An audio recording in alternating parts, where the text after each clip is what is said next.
Training to be mission ready is enough to test the mettle of even the toughest man or woman.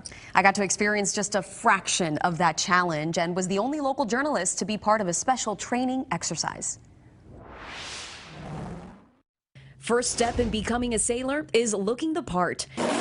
So I traded in my news reporter outfit for Navy coveralls. And now it's official. Now you are a shipmate. Welcome aboard. Thank you. Now I was ready to begin my 24-hour deployment aboard the USS Harry S. Truman. On the bow, stay clear. Catapult, step one.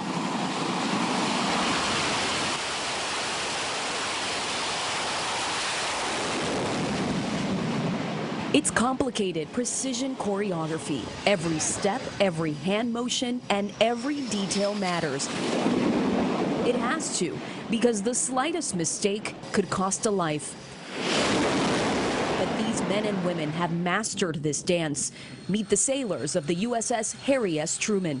Captain Nicholas Diena is commanding officer of this floating city of about 5,500 sailors. It's my job to be right all the time. As a captain at sea, fortunately, I have a ton of help. Something we saw firsthand. Action News Jax was the only local station invited aboard the ship for a training exercise called SUSTEX. The point of SUSTEX is to re-hone our combat skills and ensure we're ready to deploy wherever and whenever required. For security reasons, we weren't told where we were going, only that we were getting there aboard a C-2 Cod. We suited up with a life vest, goggles, and a not-so-comfortable helmet. An hour and a half later, we landed aboard the Truman, somewhere along the East Coast. That's when the real fun began. Standing just inches away from F-18s, taking off and landing, you get a huge sense of the professionalism and the teamwork. Being on the flight deck is a unique experience. This is where you really get to see the power of America's Navy. If you take a look here, all these F-18s behind me can take off in a moment's notice because one of the primary jobs of this aircraft carrier is to conduct air combat missions. But what happens up here goes hand in hand with what goes on down here, below deck, where Jacksonville native Ray Brown works. He's in charge of cleaning the fuel before it's pumped into the jets. Nothing on the ships get moved without me. No planes fly, no tractors move on the flight deck before I make sure everything is good and situated. It's a crucial part of the ship many don't get to see. For Brown, it's a sense of purpose. It's scary and it's overwhelming sometimes, but that's why I love it, because I know I'm important and I'm needed.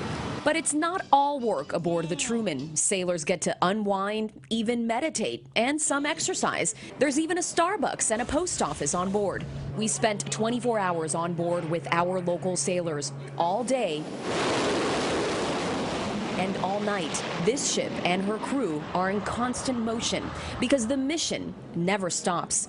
Life on board, it's not easy, but everyone knew that coming in. These Truman sailors are ready to serve, prepared for anything that may come their way. Action News Jax Family Focus is giving a salute to service of our local veterans. We're digging into the challenges they face while wearing the uniform and struggles after their service ends.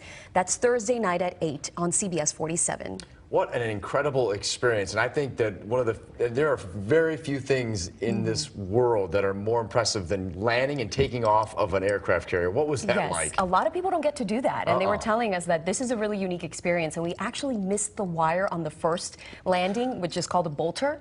And so we had to come around and do it again. So that was really cool. When you're down, but you felt real good to be down on the ship. All right, thanks, Florida. Good stuff. Thank you.